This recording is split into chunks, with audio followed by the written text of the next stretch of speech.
Welcome to Kiki's Chat Show.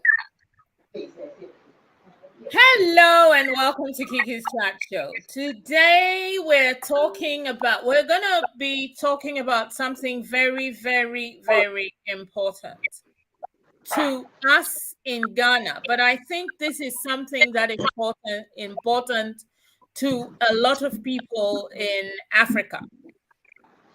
My guest, Awula Serwah, is here, and I'm going to introduce you to her shortly. But before that, I want to give you a little bit of background about Awula Serwah. The topic, of course, is protecting our forests and lands. Now, I've seen snippets of interviews with Awula Serwah talking about, but we're going to spend about 45 minutes talking seriously about the pros and cons of mining and also the problems we are encountering. We have started encountering problems actually in Ghana. We're going to talk about the health issues, and we are also going to see the way forward. I think Awula Serwah may have solutions for us or suggestions on how to go forward with this. I want to tell you about her. Awula Serwah is a Ghanaian lawyer and environmental activist. In 2020, she was honored as one of the MIPAD most influential people of African descent, heroes of climate change. She has a long-standing passion and commitment for addressing environmental issues. She was mayoress of Harrow from 2013 to 2014 and deputy mayoress of Harrow from 2012 to 2013. In both roles, she supported the mayor of Harrow as her consort. In the late 1980s, she formed the Isla Environmental Group, through which she raised environmental awareness and beautified her Accra neighbourhood by planting trees. Her stay in Britain for the last 20 years has included running a series of It's Cool Too youth-oriented environmental projects and self-descript taking a stand against fly tipping and littering projects through not-for-profit voluntary organizations BTWSC. She has done her current focus on Ghana has resulted in her founding and leading eco-conscious citizens as an environmental campaign group for positive change. Awula Serwah has written a number of articles, some of which can be found online. Eco-conscious citizens is working towards a clean, green, and healthy environment. Now, welcome to the show, Awula Serwah. I'll just put you on. Where are you? Hello. Hello, good evening, and thank you so much for having me. It's a pleasure. I always like you to come on because you are fighting something which we should all become aware. I want people to be aware. I want people to know what you're doing. I want people to even help if they can. I want people to get switched on. A lot of people, my concern and mine is basic. I know nothing. You are here to educate me and everybody else who's watching this show. One of my basic issues is when you leave Ghana and you travel abroad, you see all these beautiful places, parks and gardens. You see intentional areas where children can play. You see efforts being made to create greenery. Now, Awula, have we got that? And is that what you're fighting for in Accra and Ghana as a whole? Oh, I'm sorry. Can you ask the question again? I'm so sorry. My mic went off. Okay. I said, when one travels from Ghana, you go to different countries, even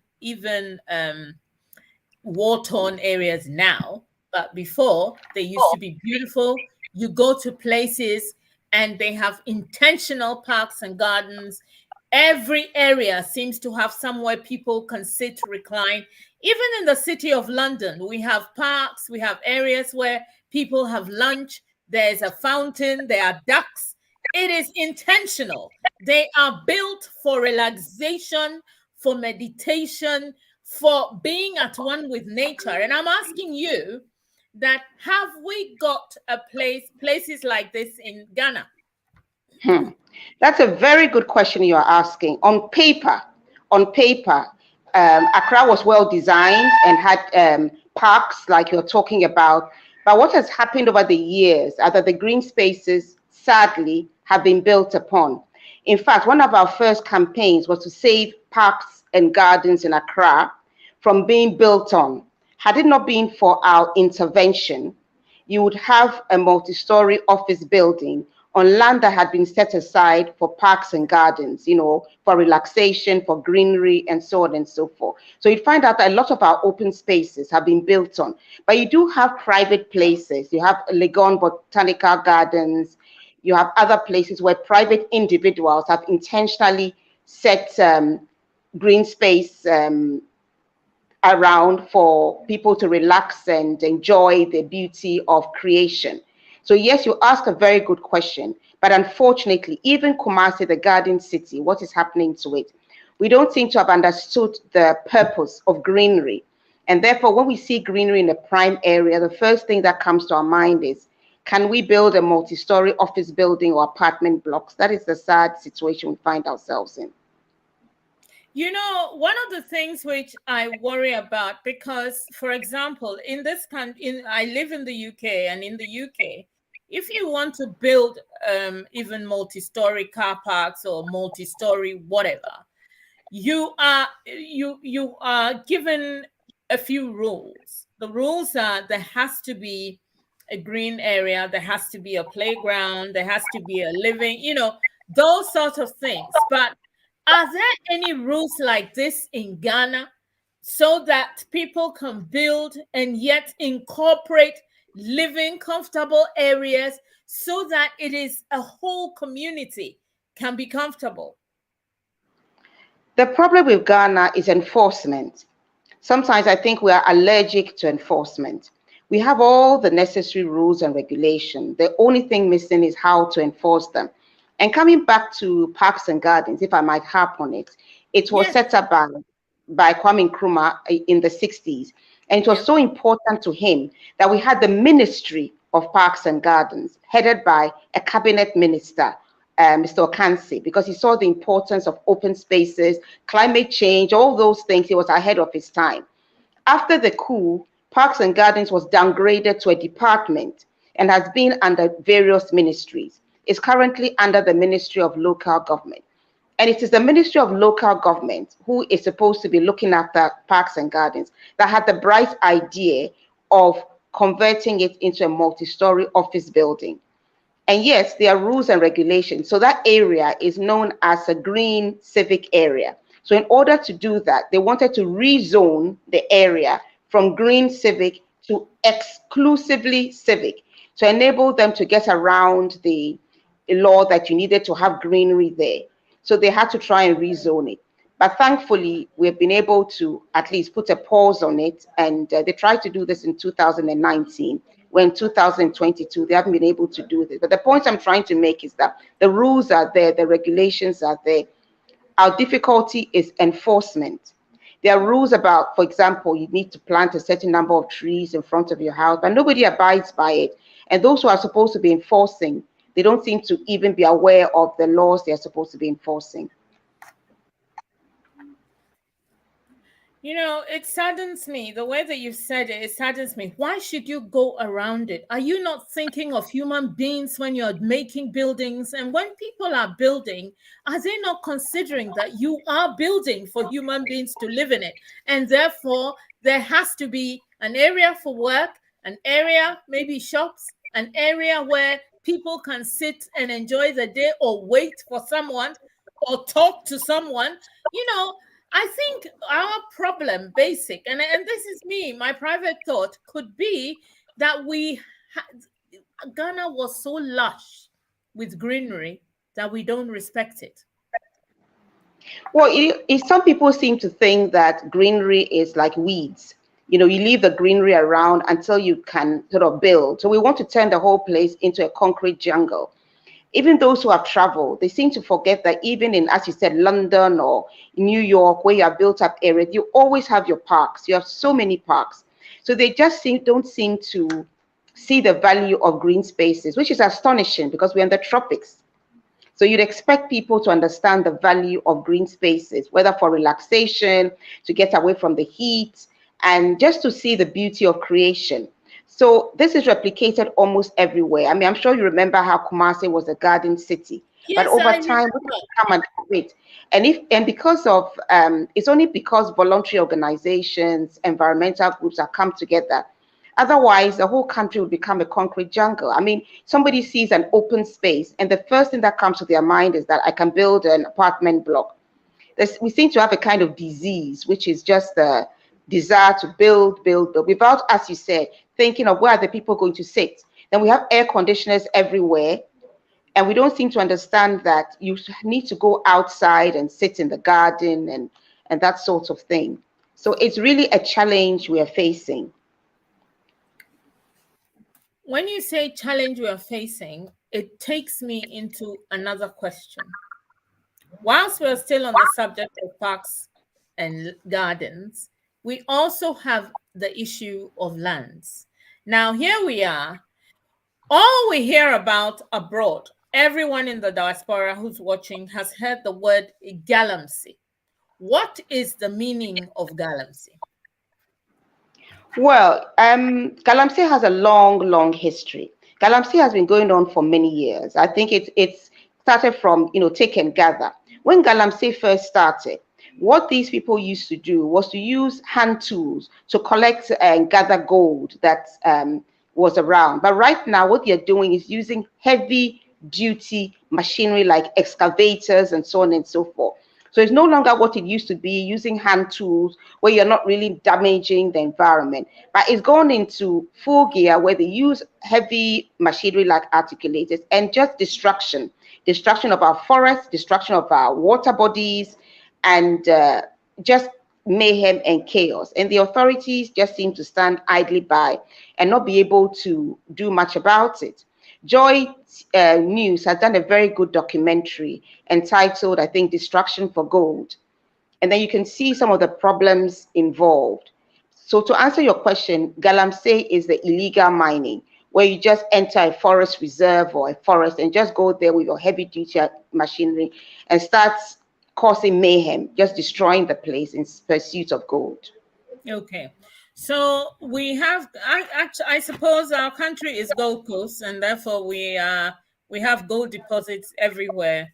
We are blessed. However, I think the way that we are treating it, because somebody was educating me yesterday on galamsey, and they said to me, mining, small scale mining is not illegal because people are allowed, if you have a license, to mine 25 acres of a given area, and you mine it with the tools that you are talking, not the excavators that we're talking about, but you can mine it. And then, but these are safe areas. But because people are using machinery, they are selling their license to foreigners.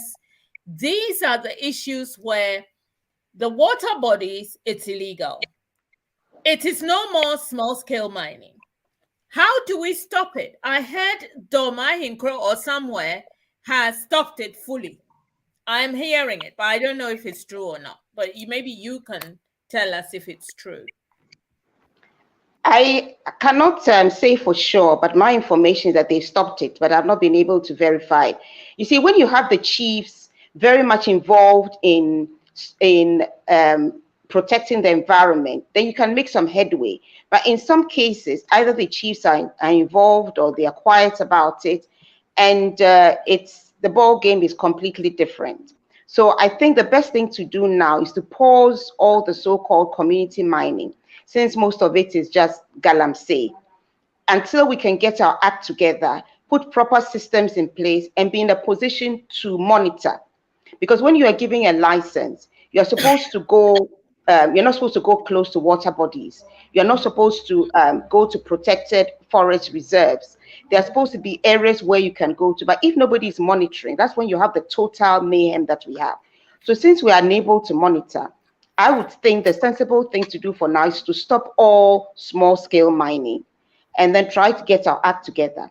And then let's be very, very clear. Even the legal mining, if you're not monitoring, what do you know about what is going on?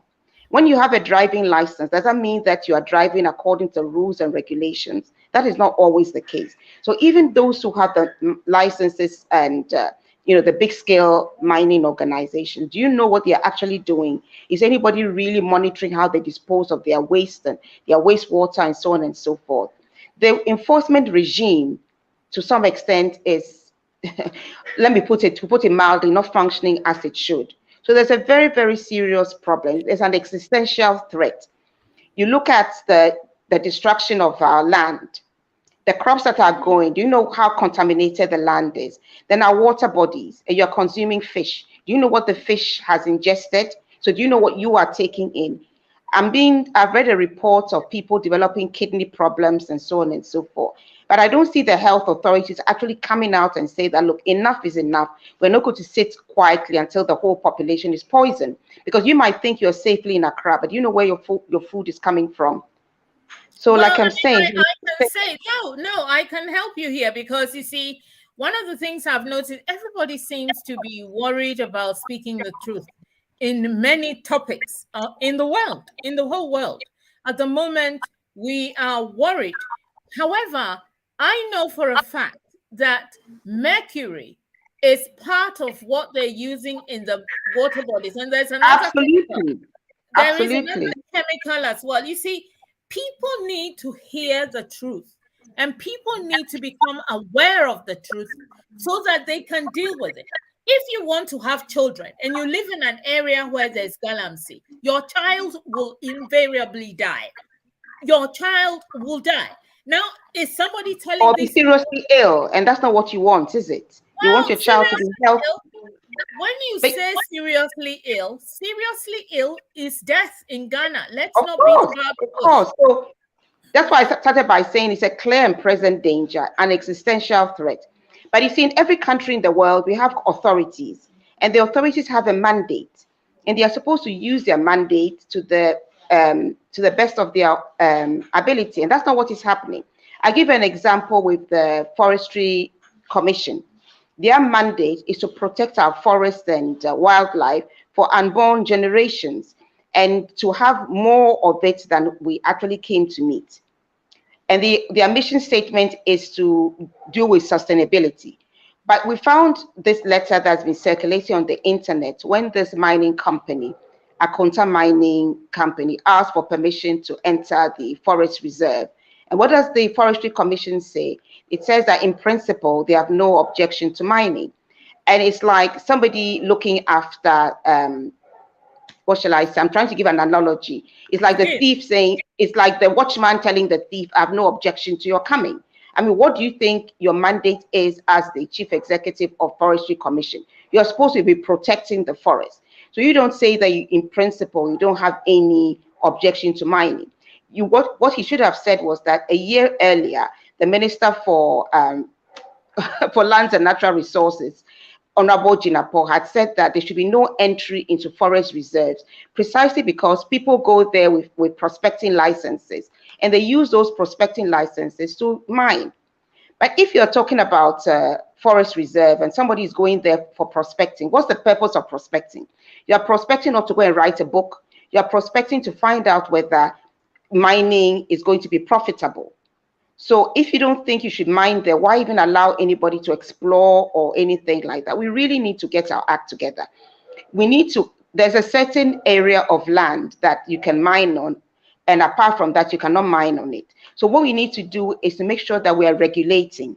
If we are unable to regulate, it should be a pure no entry into forest reserves. And if you're able to stop people, mining companies, galamsey, anybody from entering the forest reserve, the only people who enter the forest reserve are forestry staff to look at how our forests are going, whether there's any disease, so on and so forth, I think half the battle would be won. But right now, it's a free for all. It's a free for all. You find excavators in forest reserves and so on and so forth, causing mayhem. And what the authorities do from time to time, maybe burn an excavator. What have you achieved? Those who have destroyed our forest should be brought to book. They should be prosecuted, and they should be made to restore, to use the monies they have made to pay for the restoration of the forest. And if we start robustly prosecuting those who destroy our forest, I'm sure we'll begin to make some headway in dealing with the destruction of our forests and water bodies. I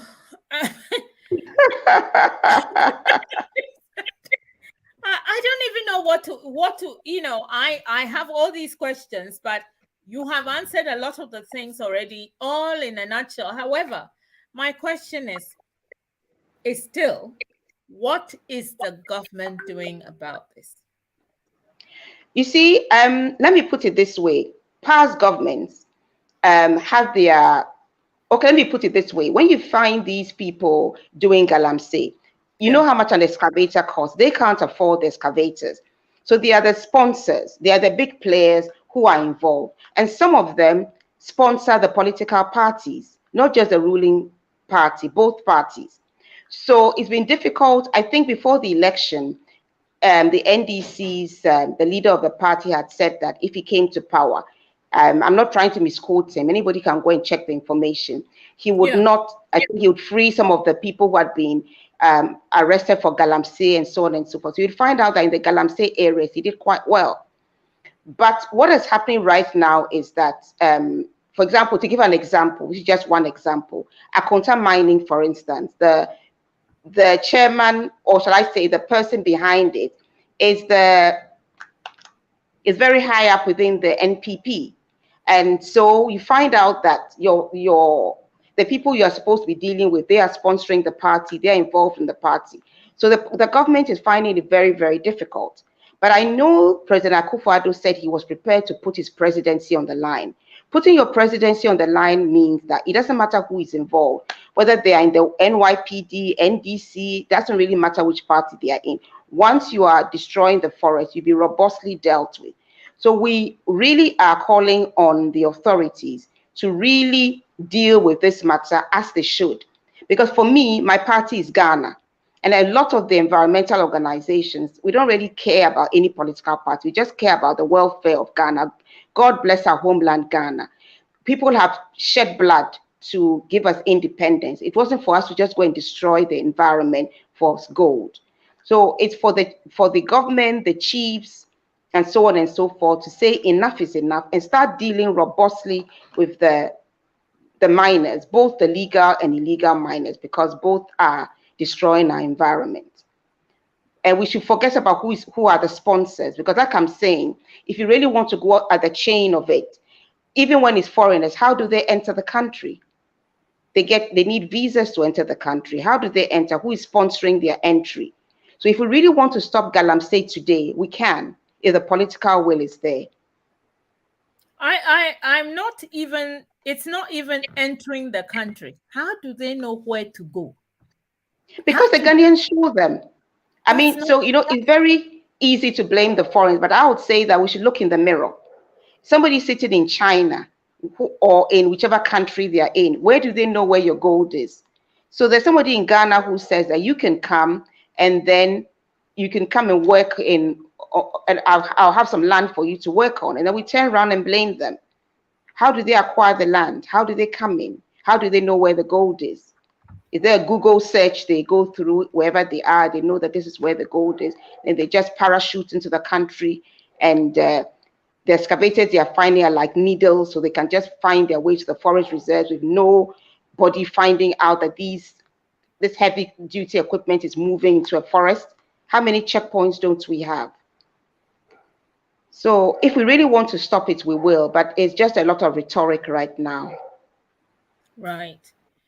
Okay, so the other question I want to ask you is, you have signed up, so you've created a petition, or that somebody has set up a petition which you are trying to get people to sign. What is the petition about, and where have we got with it? Well, what we had, which we have handed in, we had a petition which we're asking the Speaker of Parliament to summon the Chief Executive of the Forestry Commission to explain why he would say he had no objection to mining in forest reserves, and also to explain or to let us know how much of our forest reserves have to date been mined. Because my understanding is that the production forest, you can only mine on 2% of it. Is anybody keeping track? And this letter that has been handed in was signed by a number of environmental organizations, including Arocha, Green Butterfly, Ghana Youth Environment Movement, and Food Sovereignty Ghana, and so many organizations had signed it. Yes, and so it has been handed in, and Parliament has, just went back yesterday, I believe. So we will follow up until we have some feedback about when the Chief Executive will be called in to answer a few questions. Because if you have the person protecting our forests who is not clear about what his mandate is, we have a serious problem. If the watchman is happy to allow thieves and armed robbers into your property, then really there's no purpose in having the watchman or the security officer. So that is why we really need to get the Forestry Commission to understand what their remit is. And if they'd rather join the Mining Association, that is fine, but not be in Forestry Commission, which is supposed to be protecting the forest and then giving the green light for mining in forest reserves. So what do you suggest? What do you suggest we, one of the things is to have a deterrent, which you mentioned when you were talking previously. But the issue is there has to be a sort of a form of something has to happen to stop these people or to cut down on the numbers. Because I'll tell you a story. I was watching a video was it last week or this week? Yeah. When did we speak? Last week. I was watching a video, and which prompted me to speak to you. And the video was a village somewhere. I don't want to name the place, but there's a village somewhere. And this woman got up in the morning, a pregnant woman, and she went to the toilet. She went into her toilet for the morning ablation or whatever, and fell into a because the illegal miners had dug around her house. Yes, so that is the reality of what is going on. They just have no respect. They dig everywhere.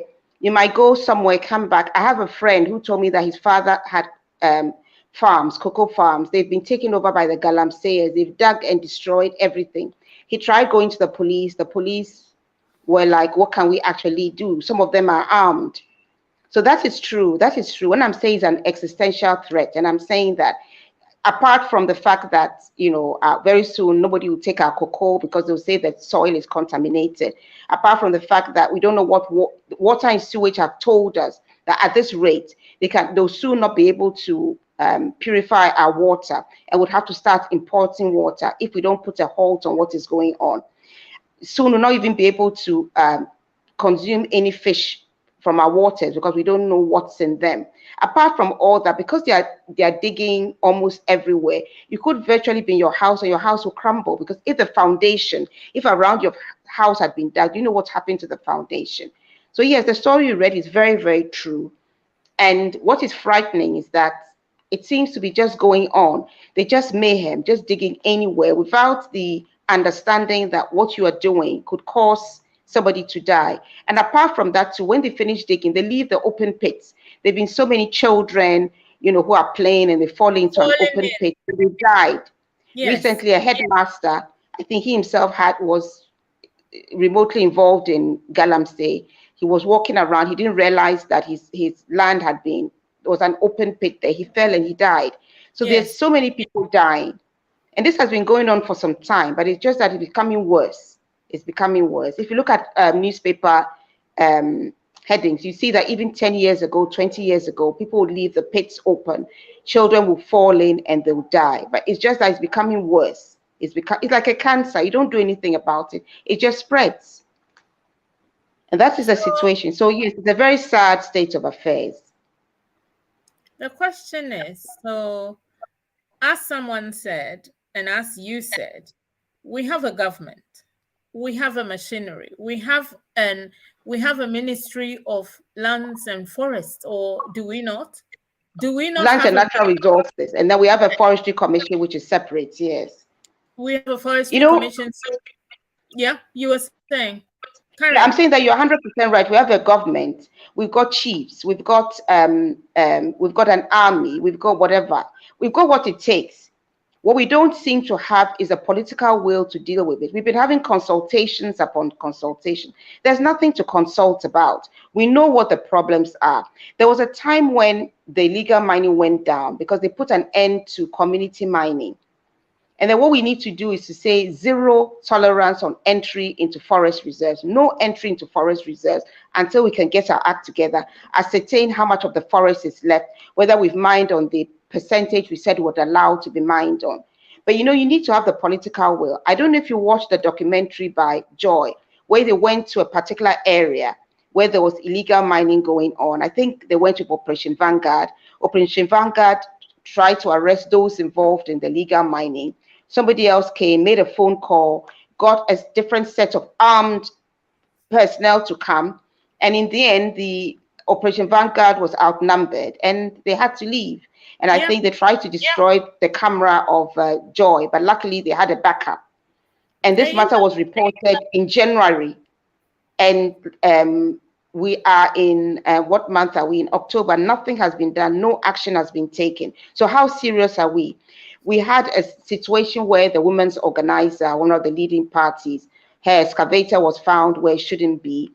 Apparently it was burnt, but no action was taken against her or the directors of the company. So the point I'm making is that we are not, in my view, very serious about the fight against illegal mining.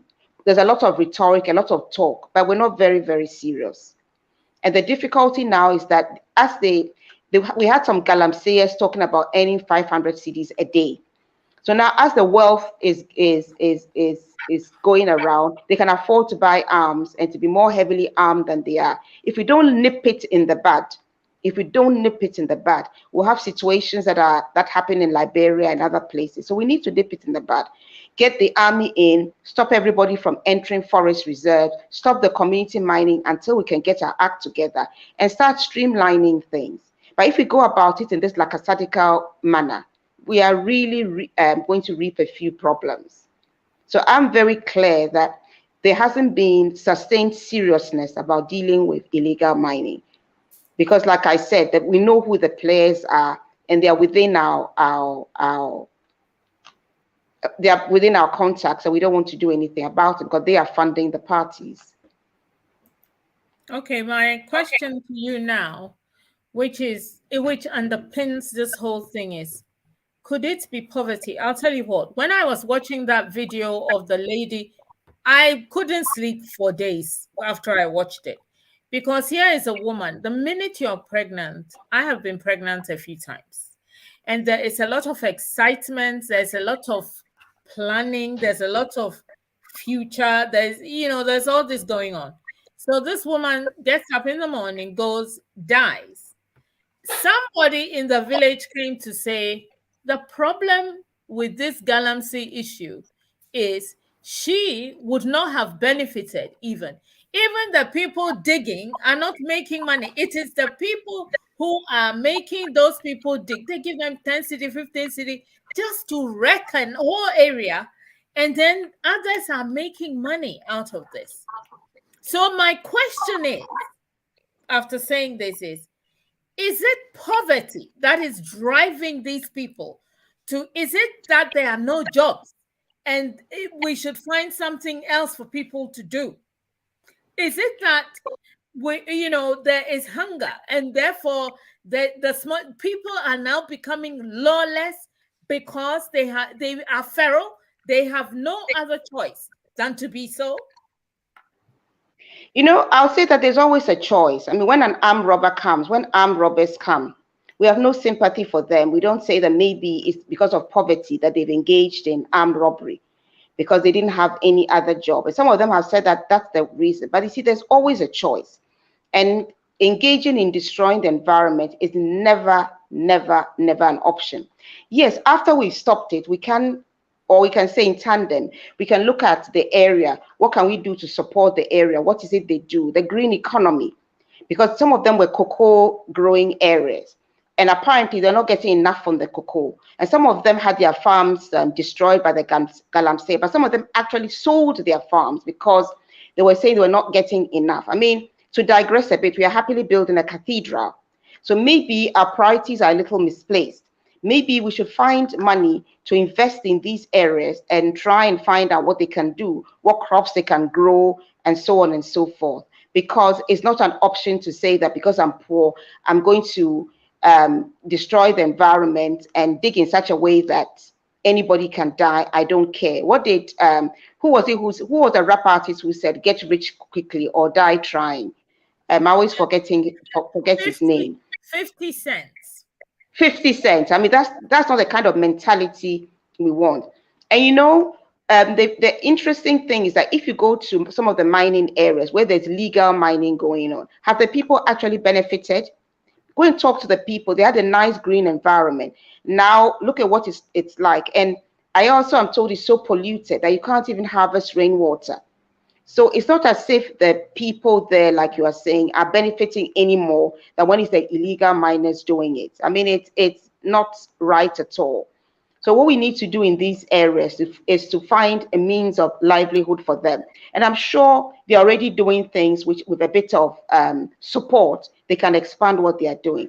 And then going back to the mining, you know, they are what you call carbon sinks, where you don't have to do anything. The mere fact that you leave your forest untouched, you can get some money for just leaving your forest without mining, without logging, and so on and so forth. So there are so many different options that can be explored.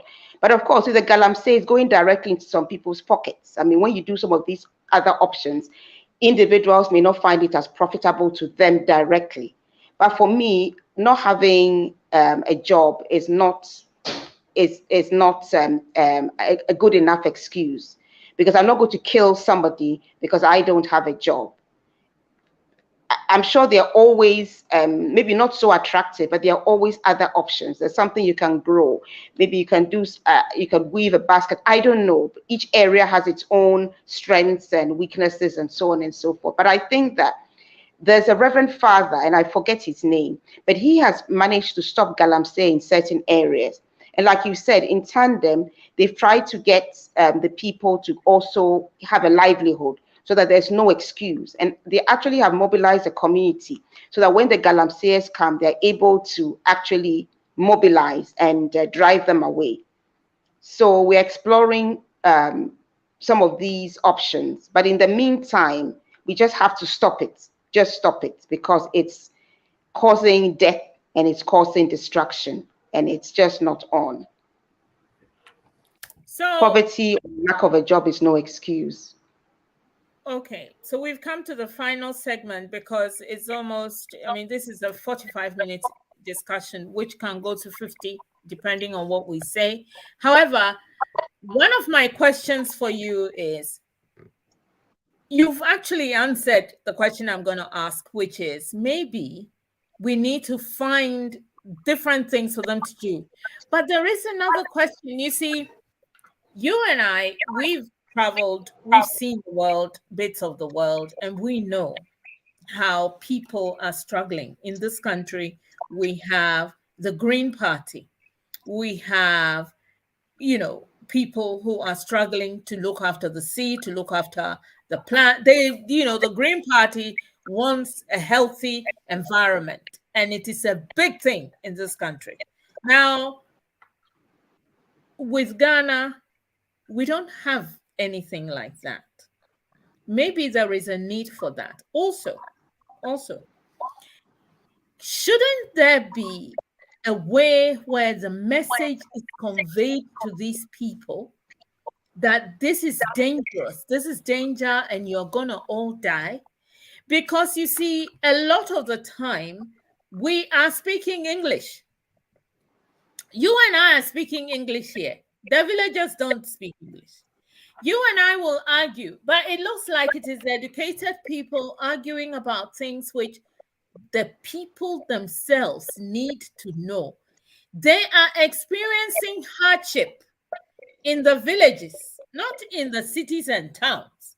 The villages, the farmlands, the areas where they need protection, they are suffering because I'm telling you that it is money, the money they need, which they don't have, forces them to do certain things. At the moment in Germany, they've come out with a thing saying, well, some of our cocoa is contaminated and therefore now cocoa is a big export for us in Ghana. So if that is the case, how are we dealing with it? Those are my questions. There has to be a message, a way to convey the message to the people to start stopping the foreigners who are coming with their guns. There has to be a way. And if we are accepting that the government doesn't care, then we ourselves, people must rise up. Do you not think so? Well, I would say that, people are not just sitting in the cities. If you look at organizations like Arocha Ghana, they are in the rural areas. They are everywhere. They are where the Galamsey is taking place. They have mobilized people there. And as I did say, there are groups that have actually got the locals together, because the locals are not stupid. They can see their water bodies. They can see the water they go and drink, their livestock drink from. They can see it turned brown. They don't need anybody sitting in Accra to tell them that this is going to kill them. So they know, and they themselves become powerless. You talked about Doma Ahinkro. He has come about to say that in fact, there's even a rumor that he said you'll be shot on sight. I mean, he doesn't need anybody from Accra to come and tell him. He can see for himself. I have seen people speaking in the local language saying that, look, this is, one of them said, actually, I used to be a Galamseya.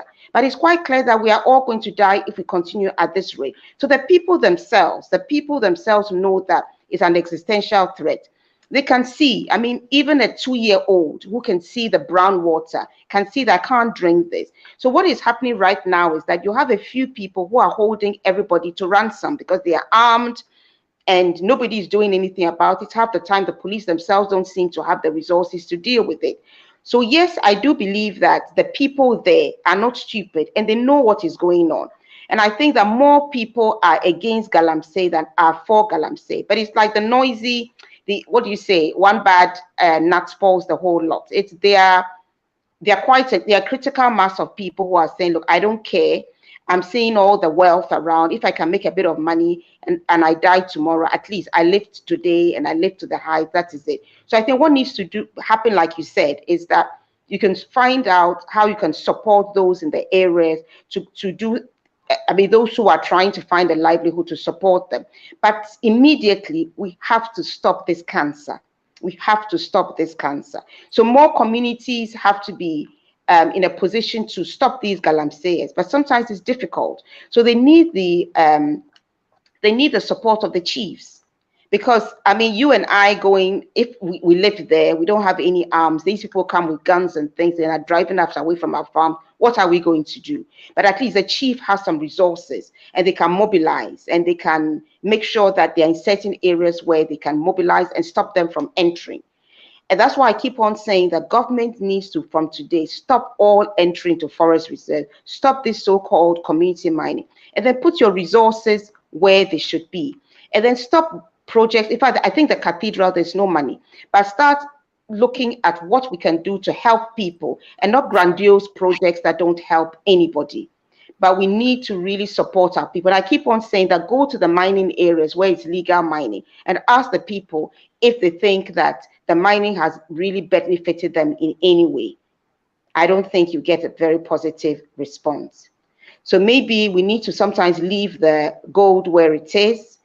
Just like we are against the Atiwa Forest Reserve being mined for bauxite. And we said that to do that, you're going to destroy the source of water to over 5 million people, because 3 rivers take their source from the Atiwa Forest Reserve. We've joined a court case. We are taking the government to court. The case is coming on next, I believe, 17th November, where because we have failed to convince government that what it's doing, you've already destroyed so many forest reserves, you're not satisfied with that, you want to go to pristine Atiwa Forest and destroy. We say that's no. We hope that the court will be strong enough to tell the government that, sorry, this is a step too much. We're not going to allow you to do it. So we hope that all Ghanaians will join us any way they can in letting the government know that we're not going to stand idly by whilst you go and destroy Atiwa Forest Reserve. Enough forests have been destroyed. For heaven's sake, let us start preserving and protecting our forest reserves, because when the last tree dies, the last man dies. And we forget that forests are our lungs. We look at Achimota Forest, for instance, parts of it have been declassified. One of the last remaining green belts in Accra. We thought it was wise to go and declassify parts of it. We just don't seem to understand the value of our forests. And so the message I'll send to all viewers, support us in whether sending tweets, responding to articles, putting comments, and letting the government know that we're not going to vote for any party who does not take the environment very seriously. And what we really need, like you alluded to, is an alternative, a party that cares about the environment. And so it's not the point that Ghanaians have no choice. You either vote for A, you vote for B, and both frankly don't care about the environment. So you need a credible third party. And then we put our weight. You're right. We need a green and we all put our weight against a party that cares about the environment. Because if you don't have a healthy environment, you can't even think. And maybe that's why the city is, falling and the economy is in such a mess. How can you think when you don't have a proper environment? So I agree with you that we need a credible third party. And we'll send a message loud and clear that we're not going to vote for parties that take us for granted and take the environment for granted. And my last message is that if we really have put our presidency on the line, then the individuals who are behind the devastation of our forest reserves, they need to be investigated and prosecuted. That's the only way we would understand or believe that our presidency has been put on the line. So, I'll tell you something. Normally I get so engrossed in what you are saying, I forget that I have to make you solo so that I'm just listening to you. And, the whole thing is so heartbreaking. People who have not traveled do not understand what it is. You see, people think that to have a beautiful country is at par with having high-rise blocks here and there, like China. No, this is Africa. Africa is different. It's different when the topics, for crying out loud. Yes, and people do not realize that Africa was gifted. The Creator gave us everything. And he told us, take care of it. So if we say we are Christians, we have a mandate. We have a mandate to take care of the environment. We don't have a mandate to build a cathedral. We have a mandate to take care of the environment, and we are failing. And you've hit the nail on the head. We think that development is just a question of high-rise building. That is not development. That is turning the place sometimes into a concrete jungle. Development is also about maintaining your open spaces, your green spaces, because when God created us in his wisdom, he put us in the Garden of Eden, not in the concrete jungle, because he knew the balance between man and creation. We give them our carbon dioxide, they give us the oxygen. And so we live in harmony. Yes. So this idea that you just get up, flatten the forest and start building high-rise, it's an illiterate way of looking at things. And we forget that the so-called developed countries, they have their green spaces, they have their forests, and they protect them. But we have no understanding. We don't and understand. we need, especially those who claim they are educated, because education is not just a question of PhD and so on and so forth. Education, you have people in the rural areas, in the villages, who are very educated. They know the value of trees. They can show you a herb, tell you that this is used to cure eye illnesses. This is used for this. This is used for that. They are very, very intelligent. They're very well educated. They have the knowledge. See, Africans don't realize that whilst they are wrecking the forest and everything, they are wrecking the medicines, everything that God. Listen, Africans, if you are watching this show, I want you to know that there is no gold in England, and yet there is gold in the banks. We who have been given gold in our lands, we don't have gold. Are you crazy? What is going on with Africans, people? We have to sit up. But you see, I want to inject some hope. And I want to use this platform to big up organizations like Arocha Ghana and Ghana Youth Environment Group. There's this organization, I think, Environment Advocacy Group. They are doing fantastic work. So I want to big up environment. And sorry if I haven't mentioned, there's so many of them. I haven't mentioned your name. My mind can't retain everyone, but I'm just saying that there are lots of environmental organizations who are doing their bit, and that is hope. Thanks to them, we are making some progress. So let's support those organizations whichever way we can, so they continue doing what they are doing. And for heaven's sake, as you rightly said, Africans, you have been gifted with plants and the forest and so on and so forth. And that's where your medicine comes from.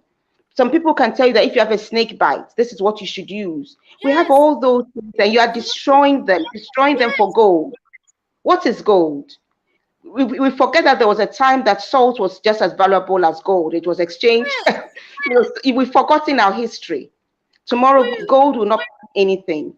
When you don't have any water to drink, of what value is gold? West Africa, so we really need to we were given too much. We were given too much in West Africa, so we don't know how to look after it. I'll tell you, I mean, well, my time is, I have very little time left, but Africans, I need you to face you. I'm facing you today. And I'm going to put this show, I'm going to even force people to forward it, share it. I want people to know that God gave us, He even gave us melanin. There are white people out there who want to kill you and suck your blood so that they have your melanin. God has given us everything, even us, the body. If you see a total African woman with her breast, her bum, her teeth, her hair, God gave us every beautiful thing that you can think of. Somebody tells you that it's not nice, give it to me, and you give it. Are you getting crazy?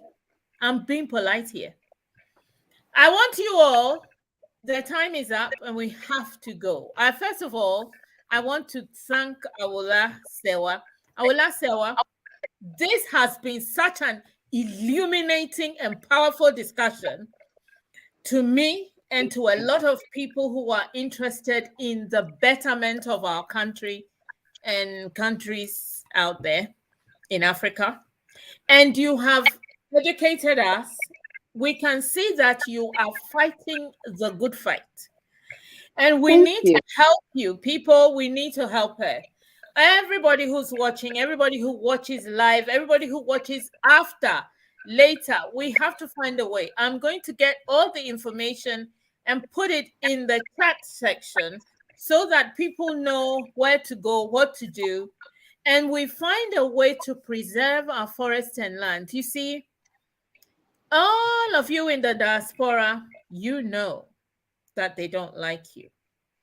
But God gave us somewhere. Maybe we need to go back. Now, are you going to go back to a land that is plundered, pillaged, destroyed? Is that what you want?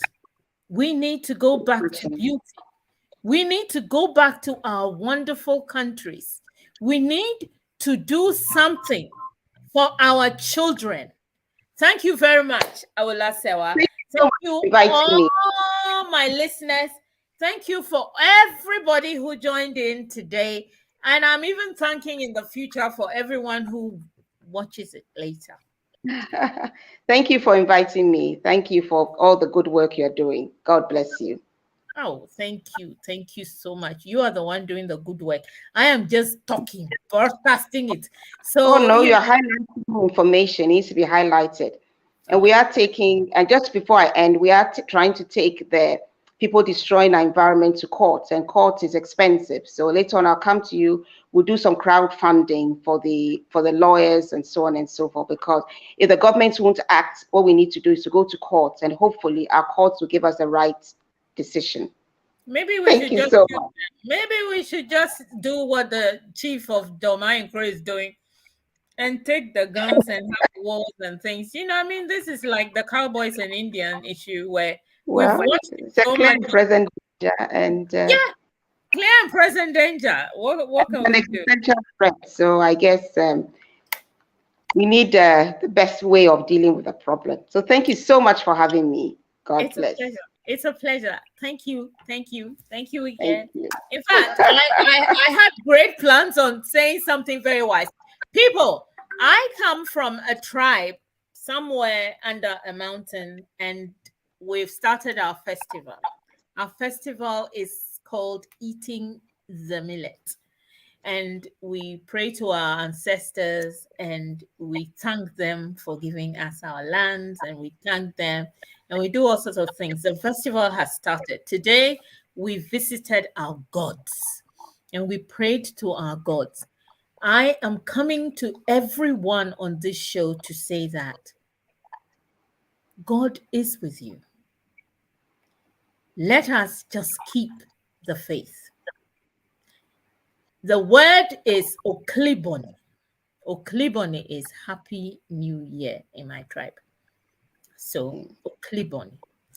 Thank you, Awula Serwah. I am now switching off. You can stay on. I'm switching everyone off, but Okliboni to everyone. Let me just write it on there so that they know what I'm saying. Thank then you and I will have a quick chat.